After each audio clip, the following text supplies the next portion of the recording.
agree with Alan Greenspan. We ought to just eliminate the debt ceiling. Oh, absolutely. We do.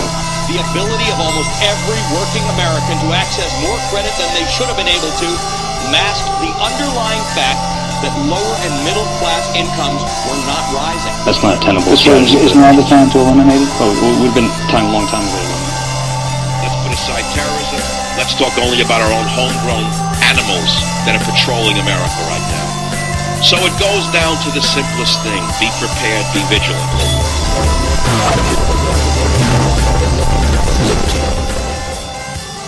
What's happening behind closed doors? What's happening on Capitol Hill?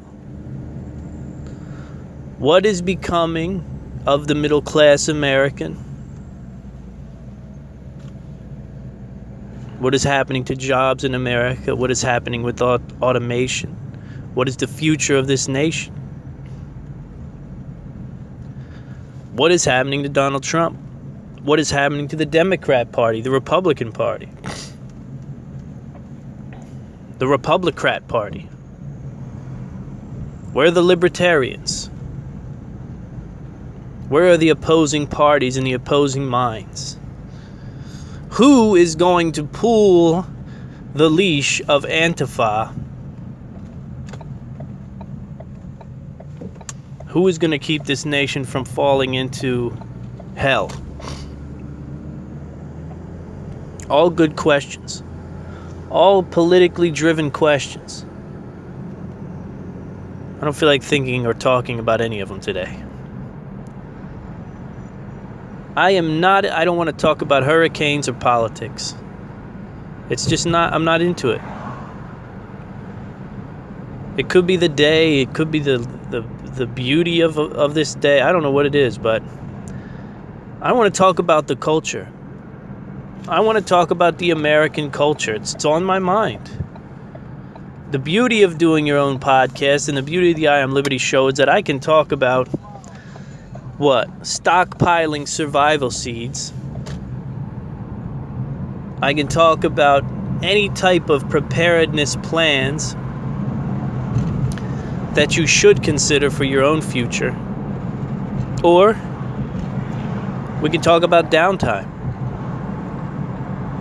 I've been thinking a lot about downtime lately.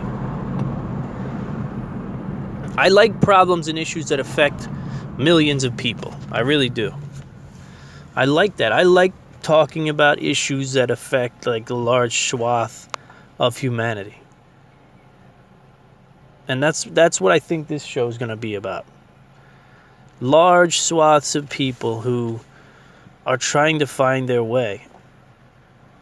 One of the ways that we do that, I read a great article. I'm not going to quote it or anything, but it was a great article about pleasure. The balance between work and pleasure and the importance of, balancing the machine. We can work hard, but we need some downtime, and we need some time to reset too. It's vital. And it got me thinking about the idea of downtime. Because downtime is one of those relative terms, right? It's something that all Americans have, but it's very relative. And it's very unique to each American and each person. And if you abuse downtime, then it becomes one of those things where you can never get it back up again all the way. I think one of the ways that I stay successful is by not really having downtime that puts me way down. And I'll elaborate. For some people, downtime is what? I got a day off tomorrow. I'm gonna get shit-faced drunk all day, drink well into the night, and pass out to numb the sort of white hum that is life, right? Just to turn everything into this humming sensation. All my problems, all my issues, they just become this white hum. And then that slowly grows gray and turns into the darkness of a blackout. And for a lot of people in America, that's downtime. How deep do you go when you take on your downtime? How far do you fall in downtime? Some people's downtime is, I worked out real hard today, so tonight I'm going to eat a half gallon of ice cream and order a pizza, and I'm going to destroy my body with calories and the various things that go along with that, sugars. The downtime, how far down is the downtime? Or maybe I got a day off, I'm going to play video games for 5 hours straight until I can barely come out of it and come back into reality. I've talked about the absorption of media on this show before, man. It can really scramble you. It can scramble you, go down a 2-hour rabbit hole on YouTube, and when you come back to reality, you feel like you can't even connect with reality anymore. Everything's fuzzy. Again, it's turning all your problems, you put all your problems, all your insecurities, all your issues in the blender. And you frappe those things until they become like I talked about, this white hum. And the whole world becomes just this white hum around you, and what I'm getting at is, you've got to be very careful how down you go on your downtime. You don't want to have a whole nother day to climb up out of downtime. And I was thinking about this morning while I was working out. I was thinking to myself, regulating your downtime, having it is important. You have to have it. But be smart about it. Because the least, or the lesser rather, amount that you have to climb out of downtime, the quicker you can get snapped right back in. All right, you smack right back into the game, and you're off and running again. Anyone can achieve at the highest level. Anyone can do what they're supposed to do when they know they're supposed to do it.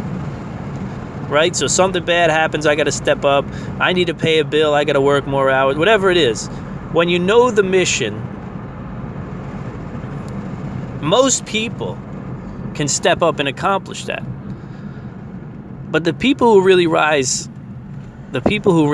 tend to be those who aren't that far off. It's almost like a fighter, Fighters are in shape. The fighters that are in shape and fighting shape constantly, they get more fights, they win more often usually.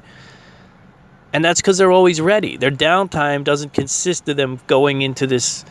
Well, let me give you a better example. Let me give you a more pertinent example that everyone can understand. In Dragon Ball Z, during the Cell games, when Goku was training, well, everyone was training. Trunks was training, Vegeta was training, Goku and Gohan were training in the hyperbolic time chamber. And they were all training. They were trying to figure out how we're going to beat this penultimate evil in the universe, Cell. Cell had created a fighting ring, and he decided that the Earth's greatest heroes were going to battle him for the fate of the planet. And in order for them to get a leg up in the competition, because he was so much stronger than everyone, they started training in this hyperbolic time chamber, which basically gave them, no, we're not talking about like the hyperbaric chamber that bike riders use. This is a fantasy situation where you get a year's worth of training in one day under 10 times gravity of Earth, and the environment changes and temperatures change rapidly. But anyhow, Vegeta and Trunks went in first. They did their thing. They came out. They became ascended Saiyans. In other words, they were already Super Saiyans, which means they were already very powerful. But they found a way to go above and beyond the power of a Super Saiyan. And they were very happy about this. This was a transformation.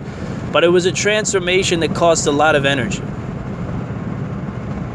Now, Goku and Gohan went in after them. And even though Goku's kind of an idiot, he's a master tactician when it comes to fighting, so he decided, rather than expend the energy of transforming into a Super Saiyan, he decided that their training would be based on always being Super Saiyan. so that they wouldn't have to expend the energy to get back up into that ascended level, right? So rather than starting as a regular Saiyan, using energy to transform, then using more energy to transform into an ascended Saiyan, Goku decided we're just going to stay Super Saiyan. We're just going to stay transformed, and we're going to live that way. And we're going to get very used to being in that form. That way, when the showdown comes, we only have to put out a little energy to kick it up to the next level. I started thinking about that in the way I looked at life and the way I looked at downtime. If you throw your life in the garbage can during your downtime, it takes you a day or two to climb out of that, right? No sleep, too much booze, too much food, not enough reality. Then you got to spend a whole day climbing out. You're not going to be able to jump on the opportunities when they come. You're not going to be able to rise to the occasion. You're not going to become the dependable person that the people in your life need.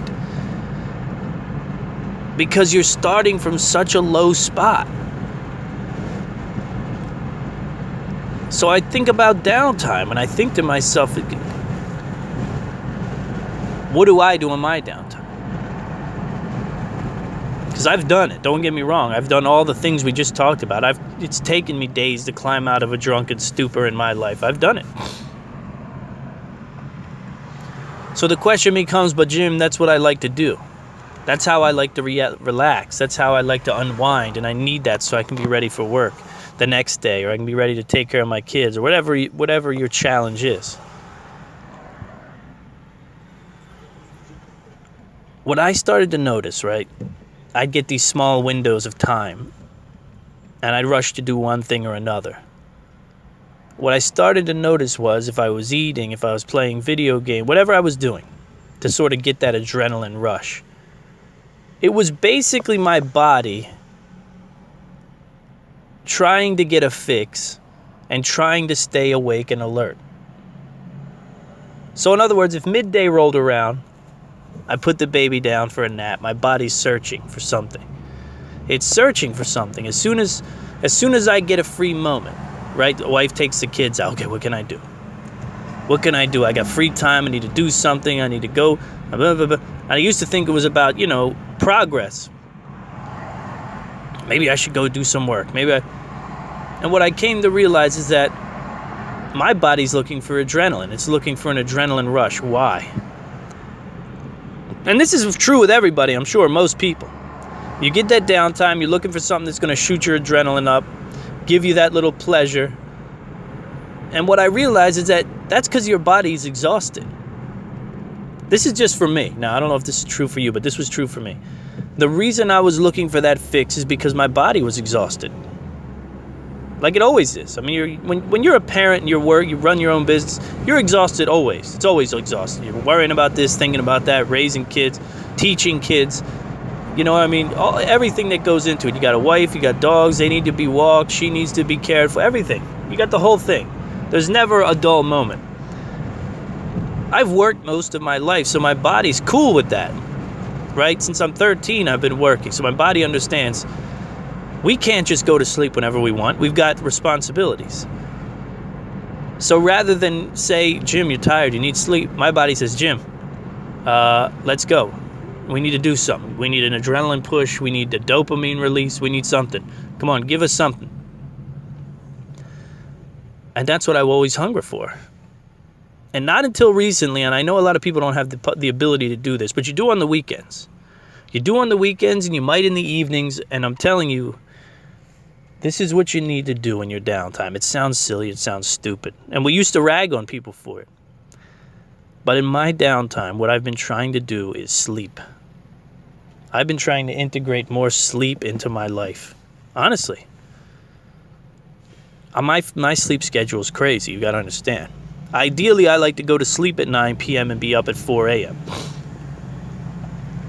And that's not just during the week. Sometimes I do that during the weekend because it gives me time and peace and quiet. And, that catches up to you. And I'm sure other people are living lives, maybe not in the 9 to 4 time frame, but what? The 10 to 6, the 11 to 6, the 12 to 7. You know, that type of thing. And it all depends on quality of sleep too, right? Do you have kids climbing in your bed? Do you have dogs climbing over in your bed? Do you have whatever? Do you sleep in a tiny, uncomfortable bed? We're not getting enough sleep. That's the case. So I want you to try it. Just give this a try for me. It's not a product. It's not a sales pitch. I don't have a sleeping pill to sell you. What's working for me right now is this idea that, oh man, I got an hour. I got 20 minutes. I got 2 hours. I'm going to go start breathing through my nose, nice and slow. Breathing, almost meditative, you know? Get into an almost meditative state. And I'm going to drift off to sleep for a little while. And every time I think about it, that's what I do. I got a little downtime. I'm going to sleep. Because when you're not using your downtime to sleep, what are you doing? You're probably eating. You're probably doing something you shouldn't be doing. You're probably doing something you're going to regret. So take my word for it. Give it a try. Don't fall into the pit in your downtime. Don't turn your downtime into another job that you have to fix. Another job that you have to work on. Another thing you have to climb out of for days at a time. Instead, close your eyes in your downtime. You'll wake up ready to take over the world. Just give it a whirl. Trust me.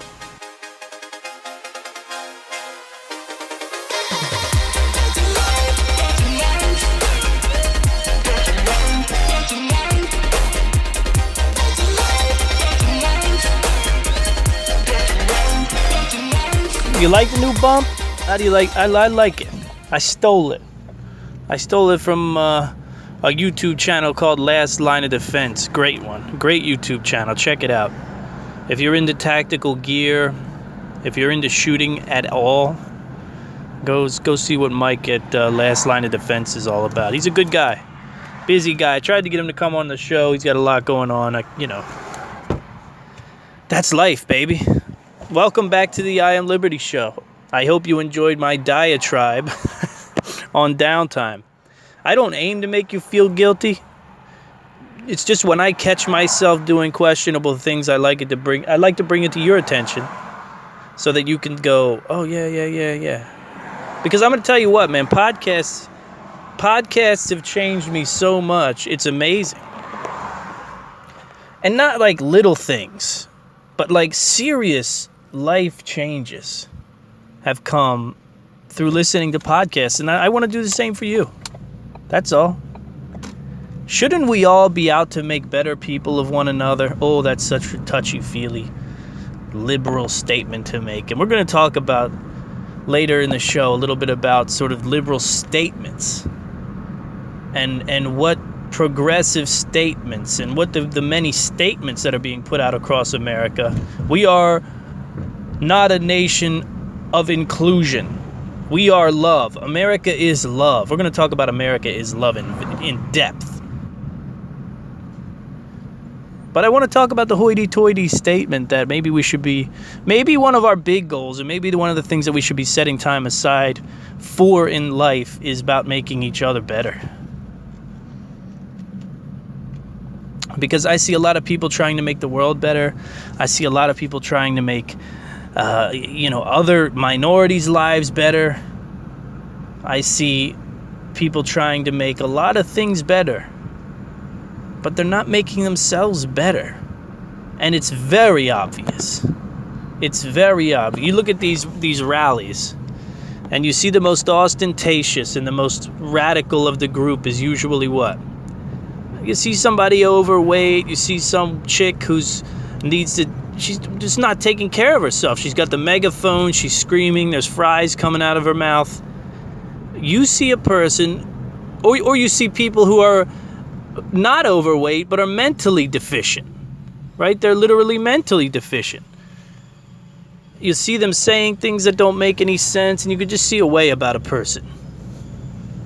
And when they get behind a mic and they start talking about their opinions, that's when it all comes down and you start to say, oh, okay. Maybe before we try to save the world, let's try to save ourselves. Let's try to do a little work on numero uno. I think that's a big problem. That's a big problem on all sides, but when you're a preachy progressive person who's telling everybody how they should live and you're not living a good life, that's a problem. That's a problem. That's like the priest who does meth in his free time and has gay sex in the basement. The two don't jive. That doesn't jive with the word of God very well, Mr. Priest. And that's what I see when I look up at these ralliers and I see them out there, trying to make a statement about, America is love and yada, yada, yada. But we'll get to that. I don't want to get ahead of myself. What I want to talk about is October 13th, Friday the 13th, 2017. The book comes out.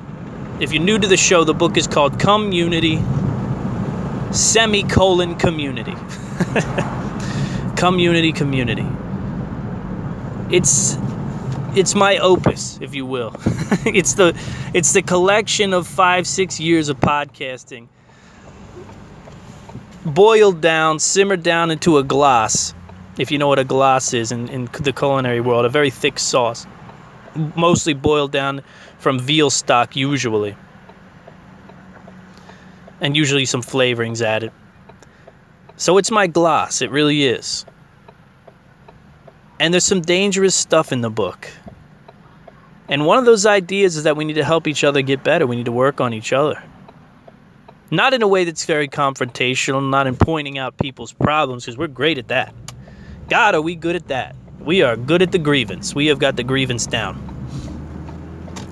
But by being communal and coming together, I hear people talking about this idea that we need to be neighbors, that we need to have community, that we need to heal wounds in the community first before we can ever heal wounds outside of the community or in the nation. And they couldn't be more right. They could not be more right about how we save this country. The problem is no one has got it yet. Nobody has got the answer yet. What does that mean? We want to be neighbors. We want to have inclusion and cohesion in our community. What does that mean, though? How do we do that? Where do we start? Well, I can tell you where we start. And I've told everyone where we start, and I've been telling people how to start for years. And on the 13th of October, we're going to drop a book on the American public that can change everything. And I don't mean everything from a preparedness standpoint. I don't mean everything from a conservative standpoint. I don't mean political. There's very little political jargon in there. Where some of the great conservative minds have failed in the past is by addressing America's issues through the eyes of trade deals and political posturing and pointing out. It's very, very fun and very easy to be ignorant and point out how bad someone is at their job. It's very easy to point out how bad senators are at their job, presidents are at their job. We all do it. I do it. It happens, right? It's a human nature. But these political manuscripts that have sold and made people rich, right? Sean Hannity's, the Glenn Becks, they're going out of business now, but whatever, it is what it is. They had their time to shine. They made their money.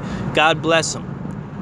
The Michael Savages, the talk show hosts that are popular. And these books are great. Don't get me wrong. These books are great. You sit down, you read them, you can understand, you can learn things. Some of them better than others. But no solution. Here we are, 2017. Things are worse than ever. They've been putting these books out since I'm, in my early 20s. They've been writing books about how to make the country better. We need to do this. We need to do trade. We need to tax these people. We need to stop immigration. We need to stop illegal immigration. We need to make sure that the president holds true, and nothing gets done. Nothing is getting done. That's the problem. You're filling their pockets full of money, but the results aren't there. And let me be honest about this book, this new book of mine. Community. It's not, I'm not putting myself out on the line with this book. Because there are things that I have already done in my own community. What I'm doing in this book is handing the power over to you, which is a very dangerous and very scary thing. And you have to understand that when you get this book. You have to understand that when you buy this book, you're forfeiting ignorance. It's a scary thing. You have to understand that this is a book of answers. And it's not a book of answers that's going to put you in front of a keyboard typing to your local constituent, or your local representative, rather. That's not what kind of a book this is. This is not a book that's going to have you in front of a keyboard emailing and writing letters to your governor. No, that phase doesn't work. That phase is over. That phase is a failure. We're not going there. That didn't work. Right? The idea that we could affect the political spectrum somehow by, heckling the representatives and putting pressure on them in town hall meetings and tea parties and, libertarians and third parties, radicals like Donald Trump and Barack Obama in the office. Maybe that will change and fix something. Listen, none of it's working. None of it's working. None of it's worked. You have to do the work. And that's what the book is about. The book is about you have to do the work. That's the only way to get around it. You have to do the work in your community. And you got to start from the ground. You got to start from scratch. You've got to start from a position where all of a sudden everything falls on your shoulders. That's terrifying, I know. It's a scary thing. It's a very scary thing to realize I can't point the finger at the president. I can't point the finger at the representative. I can't point the finger at the the media. Trust me. This isn't the total answer, but this is the starting line. How do you bring a community together?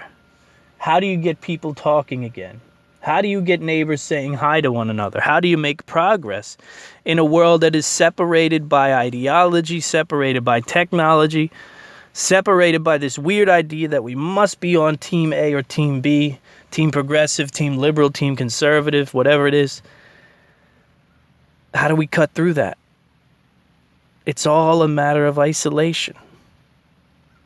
It all comes down to isolation, because only in your isolated world, only behind your keyboard, only on your Facebook do you dare be so rough and gruff and nasty about your political position.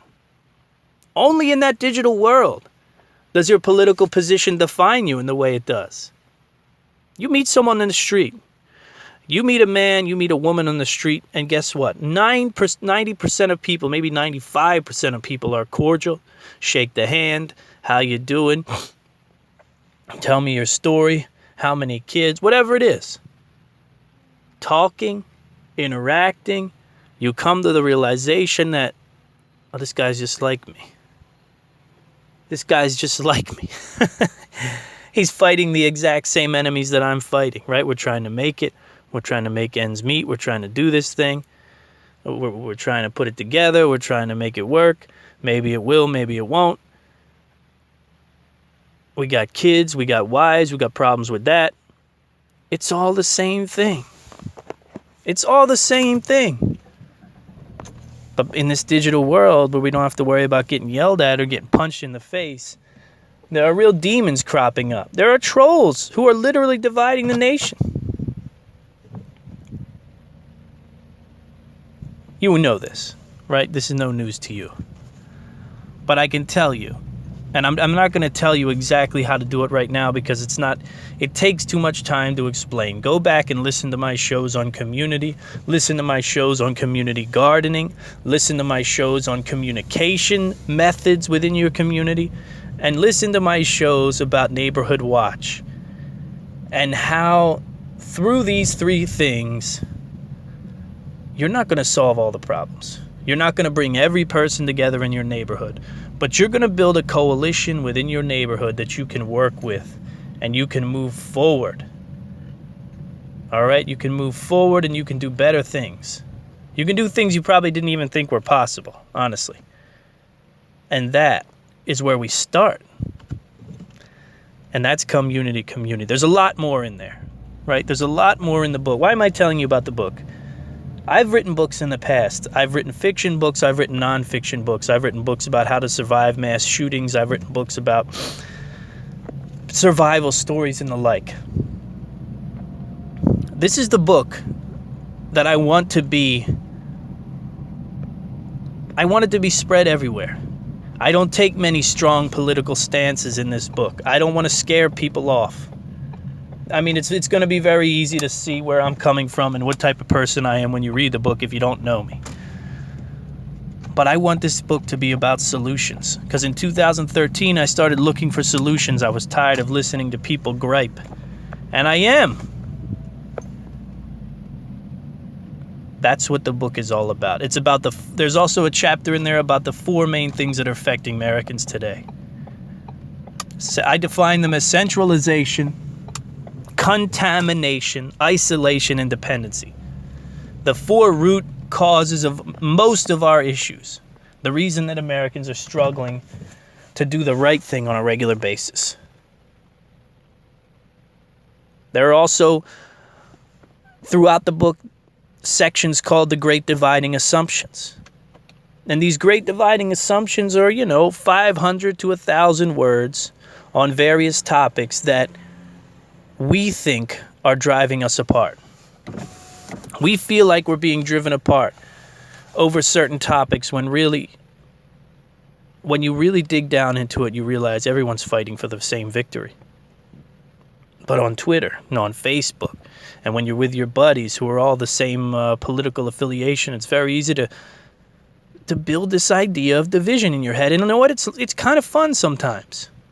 Oh, the liberals are a bunch of them conservatives. They don't care. We've all had that kind of fun. But, that fun runs out. That fun starts to create something in the weaker-minded. In the weaker-minded individuals, it starts to develop a hatred. In the losers in society, who are looking for purpose and looking for a reason to be and trying to figure out why they're even on this planet, well, then they get the idea that, maybe we should riot, because this is an issue. Maybe we need to punch these Nazis. Or maybe we need to put groups together that are going to beat up Antifa. Maybe we need to have insurrection in the nation. Don't get me wrong. There most likely will be a time for insurrection in the nation, and it won't be pretty. But we're all smart. We're all capable. We're all experts at something. The time has come for us to figure that out and to get it right. We need to do it. So I'm not going to babble on about the book anymore, but I just want you to understand. I'm not going to price this thing high. This is going to be a cheap book. It's going to be something that's easy for everyone to get their hands on, easy to carry around, and easy to get in the hands of other people. And that's the idea. The idea is you buy 2 books instead of 1.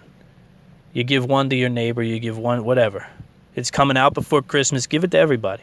Make your Christmas shopping easy. Buy all books, hand them out to people. It's not a book where you're pointing your finger at somebody. You're not saying, look at you stupid liberal. Read this conservative's book. He's going to tell you what to do. Because I'm not even really a conservative when it comes to everything. No, you're going to be like, I read this book. It's all about community. It's all about getting people together. It's all about unifying this nation. I want you to read it. I want you to do this in your community too. Because it can be done. It can be done, but we got to come out of our holes. We got to come out of our rat holes and talk to each other.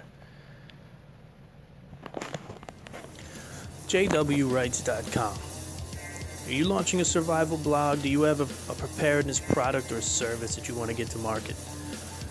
Use jwrights.com and we'll create unique content for you written by yours truly. This is my freelance website. You've come to know me. Trust me. Visit jwrights.com for your survival and preparedness freelance writing needs. I do infographics, white papers, ebooks. Visit jwrights.com. Irma bearing down. It's not that I don't feel sympathy for the people. That goes without saying, right? It's just that everyone's covering it. What can you do? There's nothing I can say or do to help the people in Florida right now. God bless them. Donate to the Red Cross. They've always done great work. What else can we do? You know, I know a lot of people feel helpless, but I'm not going to fill dead air up with talk about hurricanes and how hurricanes are this and that. I'm not a meteorologist. I don't know. I don't even know what to say about it. So we're talking culture today instead. We're talking American culture. And one of the big things I want to touch on is when Donald Trump became president, we heard a lot of talk about love. We heard a lot of people about America. America is a place of love. Americans love. They don't hate. And then, of course, after that, we saw one of the greatest explosions of hate that the nation has seen in how long. I mean, the same people that told us we were all the same and we all should love one another, they were macing people and hitting them with signs and, you know, the credo of what has become the fascist, progressive, or whatever you want to call the person, however you want to box them in, left-wing, liberal, progressive, fascist, fascisti, fascistic, the anti-fascist, fascist, the fascist anti-fascists, those who wish to silence anyone whose opinion butts up against theirs. So incredibly egotistical that they won't even, there's no room for your opinion. But everywhere I go, I see signs. I see the signs about love. America is love. Love, love, love, love, love, love, love, love, love. Love is everywhere. Love is in the air. The problem is, love is a movie. Love is a book. Love is a fairy tale to many of the people in this generation. Many of the people in our country, really. They see love as magic, right? It's this magic thing. You could just say it, and it does things.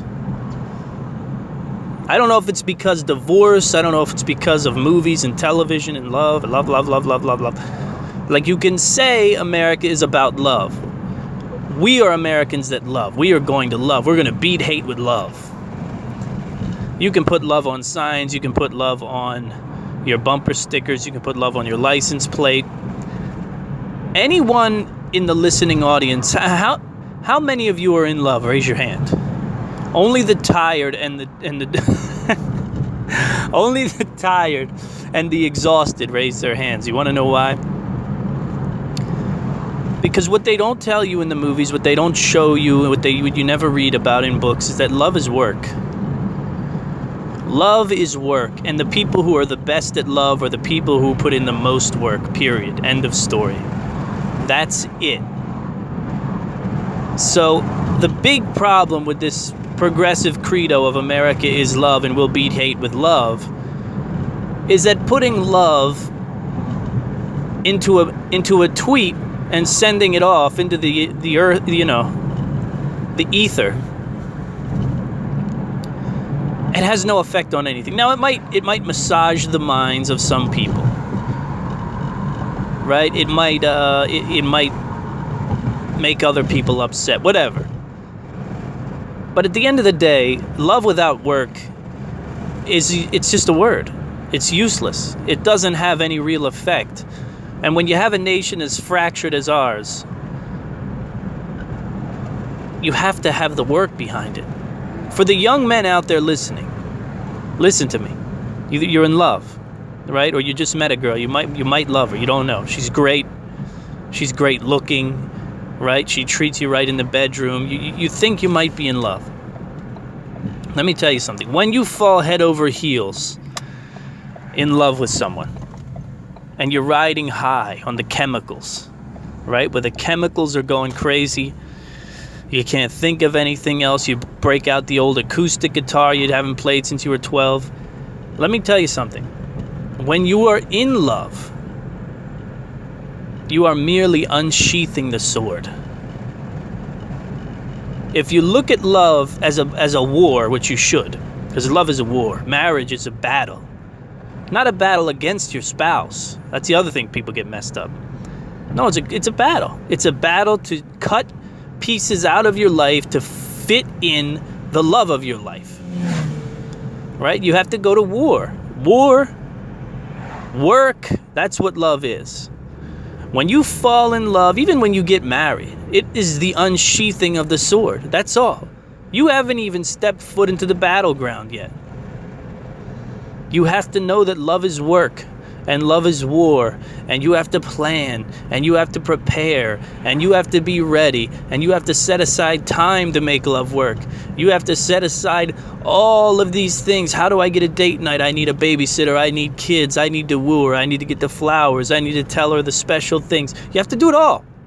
You have to do it all because that's what love is. And if you really are in love, it's not going to really tax you very much either. I've got news for you. But the idea that you can just say it, hey honey, I love you, goodbye, good night. The idea that you can just say the word, it's not enough. And that's where the progressives are failing with their message. And that's where the message of love in America is a failure. Because you have a situation where there's a lot of people saying love. We're going to defeat Donald Trump's hatred with love. But like many things that come out of this sort of feel-good side of the country, they don't want to put the work in. There's no work. Where's the work?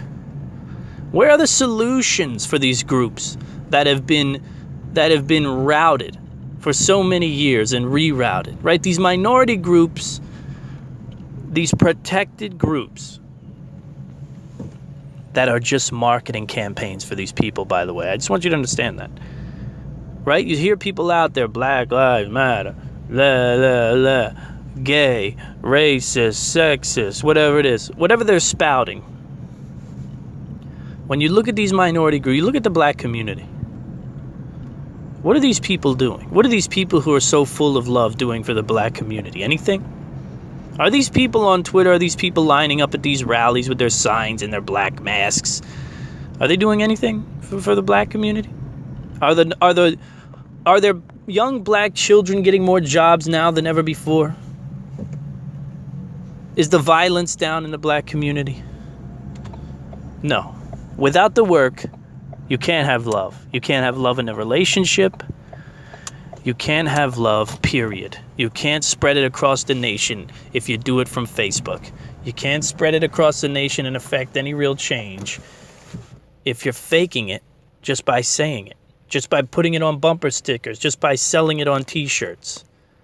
No, love takes work. And it's a very important message to my liberal friends out there, my progressive friends who think that just by saying it, there's like fairy dust that's going to come off of their lips and it's going to make people get along. Getting along takes work. Getting along takes getting to know one another, understanding each other's differences, understanding that we can find common ground. Oh, what is common ground? What the fuck is common ground in 2017? Is anyone in this country looking for common ground? It's almost extinct. It's such a joke of an idea in our world today that rather than find out how we differ, rather than find out why we should be mad at one another, oh yeah, we could unite on common ground.